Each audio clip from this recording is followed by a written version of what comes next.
And Fond du Lac County sees a diverse range of population, traffic, that kind of thing. Can you speak to Fond du Lac's use of VRAM and why you see value in it?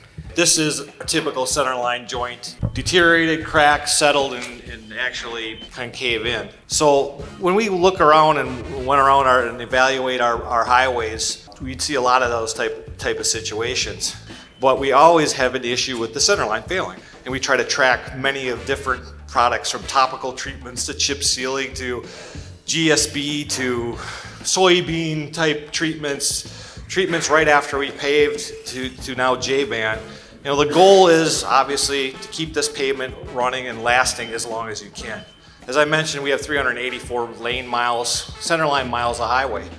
Typical road was lasting 20 years. You need to pave about roughly between 19 to 20 miles a year in Fond du Lac County to just keep up. And we need to stretch that out. Budgets are getting tighter, costs are continue to increase. So any of these type of tools that we try to look and see what's going to happen and hopefully maintain and keep our highways going is the ultimate goal. And I spent a little bit of time just digging through some of the highways that we've done in the past couple of years and what we do. Early is better. So how much earlier can you get than putting a product down while you're paving is what I look at it.